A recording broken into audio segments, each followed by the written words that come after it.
Olá YouTube, como vocês estão? Aqui quem fala com vocês é o Vilse. Nesse vídeo vou trazer para vocês mais um deck profile de Flanderize, mas dessa vez com um bom motivo. Primeiramente eu consegui pegar uma boa colocação no meu torneio local que aconteceu no último fim de semana, no dia 21 de janeiro, e eu consegui pegar primeiro lugar com ele, né? Então fiquei bem feliz com isso, já vou mostrar para vocês o deck. Tem algumas mudanças que eu fiz nele, eu acho que vai ser provavelmente a última mudança de update de cards que eu tô fazendo nessa lista, até poder comprar cards melhores, que geralmente são os cards caros de Flanderize, né? Mas quando eu mostrar o deck, eu comento com vocês, beleza? Mas antes da gente ir pro deck profile, eu peço para vocês que se inscrevam aqui no canal, caso ainda não seja inscrito, deixa aí aquele like se você gostar do meu conteúdo, e aqui embaixo você coloca os seus comentários. Lembrando que aqui na descrição do vídeo vai estar o timestamp para cada etapa do deck profile, como também a decklist escrita, ok? Então fiquem aí com o deck profile. Eu sei que vocês devem estar de saco cheio de ver Flanderize por aí nas decklists, nos torneios, etc. Mas vocês têm que entender que atualmente, além dele ser o segundo melhor deck do jogo, ele também é um dos decks mais custo-benefício que a gente tem por aí, entendeu? O gameplay dele pode não ser do agrado de todo mundo, e eu acho isso perfeitamente compreensível, mas é um deck que qualquer um pode ter. Tanto é que eu tenho ele, sabe? O único motivo de eu estar jogando de Flanderize é porque ele é um deck muito forte e muito barato, exceto por algumas cartas, né, que claramente vai ter alguma carta cara aí no meio, mas por exemplo, eu já adianto que eu não estou rodando a magia rápida dos Flanderize, porque ela está absurda de cara ainda, né? Isso aqui já é o que? Eu acho que o terceiro deck profile que eu tô fazendo, segundo ou terceiro, e a carta continua um preço muito elevado, então não tem como eu ter acesso a isso. Então, enfim, sem mais delongas, vamos para como o meu deck está, e eu vou dar mais foco para as novidades do deck, porque as outras coisas já tem aqui outros vídeos de deck profile, então vamos lá. Começando aqui com 3 cópias da Robina, né? Todo mundo sabe o que a Robina faz. 3 cópias do Igland, uma cópia do Stri, uma cópia do Tucano, 2 cópias do Empen. É a lineup mais básica possível de Flanderize. Eu não alterei a quantidade de cards. Teve uma época que eu tentei rodar aquela carta Jack in the Hand para dar uma consistência maior para o deck, mas eu não vi tanta vantagem assim e acabei tirando a carta. Fora isso, Flanderize perfeitamente normal. E aqui a gente já começa algumas das novidades do deck, que é eu estar rodando 2 cópias do Simorgh. Essa carta é maravilhosa. Ela dá chain blocking, é muito boa defensivamente, ofensivamente. Para quem não conhece essa carta, eu acho que essa deve ser alguma até que eu preciso explicar, né? Quando você faz um normal summon de uma bestalada, você pode fazer o normal summon dessa carta também. E quando ele é normal summon, você pode enviar um Simorgh do seu deck para o cemitério e adicionar a carta de campo do Simorgh do deck para mão. Quando eu chegar na carta de campo, eu explico ela. E, bem, essa é a função dele. Além dele ter um corpo decente, né? Ele tem aqui 1800 de ataque. Ele é um nível 4, isso permite que a gente faça até algumas jogadas de rank 4, se vier ao caso de acontecer. Eu sei que Flanderize não costuma usar extra deck, mas se precisar a gente tem acesso a esse tipo de coisa. Ele é só vantagem, eu gostei muito dessa engine de Simorgh no deck. Aí aqui a gente continua. Uma cópia da estátua, padrão, uma cópia do Apex e uma cópia do Raiza, né? Até aqui também é um Flanderize perfeitamente normal. Essas cartas têm uma sinergia incrível com esse deck, só coisa boa. Aí a gente chega aqui na lineup de Hand Traps, né? 3 cópias do Dimensional Shifter, o MVP desse deck. 3 cópias de Ash Blossom, né? Na minha última decklist eu estava usando a Ash Blossom, e aqui eu continuo porque realmente é uma carta muito, muito, muito boa. E uma novidade, uma cópia do DD Crow.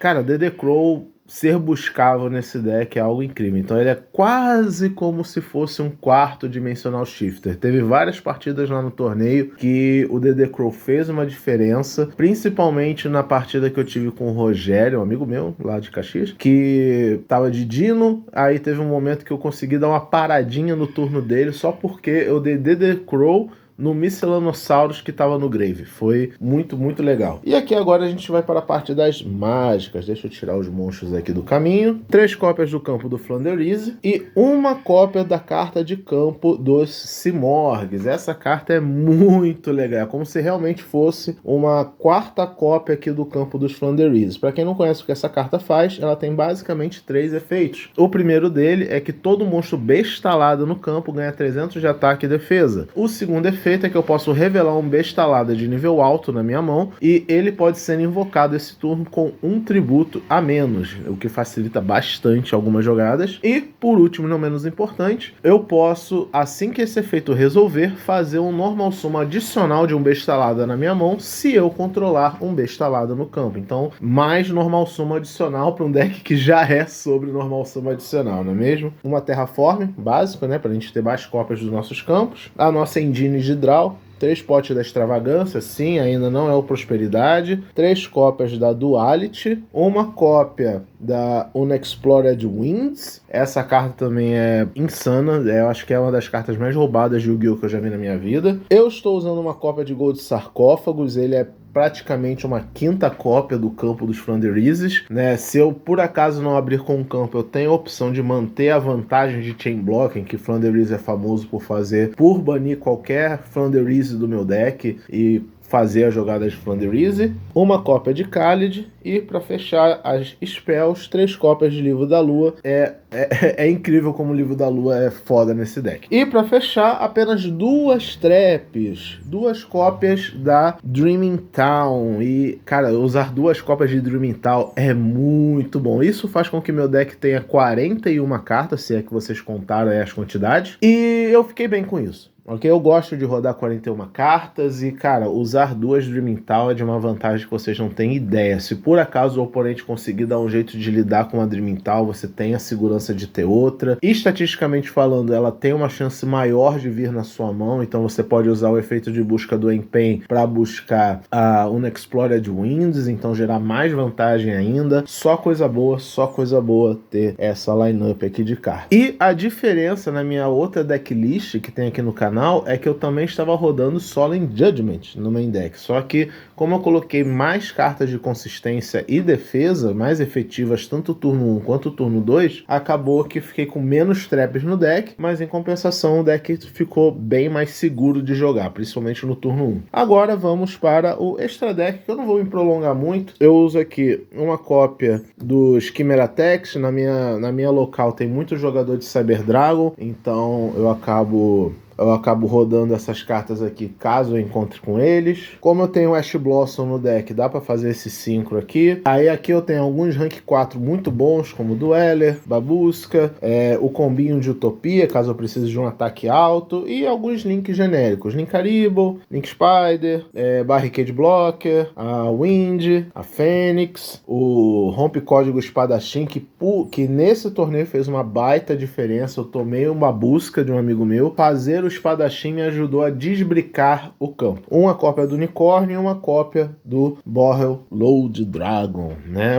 Na verdade, o extra deck em Flanderize é só food para a extravagância, mas caso eu precise acessar o extra deck, tem cartas boas para eu usar. E vamos para aqui o side deck, lembrando que side deck é sempre algo ocasional, depende da sua local, depende do meta que você está jogando, então isso aqui é apenas uma sugestão, não uma regra. Estou rodando 2 cópias da Esfera de Ra, 3 cópias da Dark Ruler No More, são basicamente minhas cartas para lidar com monstros Going Second, uma cópia da Pena da Arpia, 3 cópias do Ciclone Cósmico, tá aí minhas cartas para lidar com Back Row no turno 2 também, e minhas cartas aqui agora de turno 1, fazendo side, que é a Dimensional Barrier, e as Solemn Judgment foram para o side deck. Eu vi muito mais vantagens. A Solemn Judgment, se eu começar o duelo e ela já estiver no main deck, é incrível, obviamente, mas é muito melhor eu ter certeza que eu estou indo em primeiro e colocar ela para dentro, que aí eu sei que eu vou ter 100% de aproveitamento caso ela venha na mão. E, bem, vocês devem ter reparado que o fundo aqui, da onde eu estou fazendo o deck profile, está um pouco diferente do que eu costumo usar, não é mesmo? Porque esse aqui aqui foi o playmatch que eu ganhei lá na premiação, né? O primeiro lugar ganhava esse playmatch lindo, lindo aqui do YCS Remote Duel. Estou muito feliz com essa premiação. Já fazia alguns bons anos que eu não tinha um playmatch oficial de Yu-Gi-Oh! Na coleção, então estou bem feliz com isso. Então é isso, galera. Espero que vocês tenham gostado do Deck Profile. Depois desse torneio, provavelmente eu vou dar uma pausa no Flanders, porque assim como um jogador de futebol, quando ele tá fazendo uma run muito longa de competição, ele fica cansado, e decks de Yu-Gi-Oh! Ficam cansados, acreditem ou não. E foi um ótimo jeito de me despedir, entre aspas, do deck. Eu não vou vender ele nem nada assim, só vou dar um tempo, porque eu tô jogando de Flanders há praticamente 3 torneios seguidos lá na minha local, então além de estar manjada a estratégia, eu também quero jogar com outros decks, sabe? Então foi um ótimo jeito do deck dizer: olha, obrigado pela oportunidade de jogar, e me deu o primeiro lugar na local. E falando na local, eu esqueci de comentar quais foram os decks que eu enfrentei, né? Foram 4 rodadas, tivemos 9 jogadores, e minhas matchups foram nessa ordem: Dark World, Numeron, Crystal Beast, e na final eu peguei o Rogério, que eu comentei aqui no vídeo, que estava de Dinossauro. A coisa engraçada nesse duelo com o Rogério é que eu perdi esse duelo para ele, eu fiquei 3-1, só que a colocação desse torneio foi o top 3 inteiro estava 3-1, aí dependendo de quem enfrentou quem, de quem ganhou de quem, foi o critério de desempate do modo suíço, né? A gente sabe como é que o suíço funciona no Yu-Gi-Oh! E acabou que mesmo eu perdendo na última rodada, tecnicamente eu perdi a mesa 1 da última rodada, eu ainda consegui sair vitorioso, porque quem o Rogério ganhou, perdeu para mim. Isso fez com que a pontuação do Rogério caísse e a minha fosse mais elevada, um pouquinho só, mas ainda assim, que bom que acabou eu saindo em primeiro lugar. Então é isso, obrigado galera por assistirem o vídeo e até a próxima.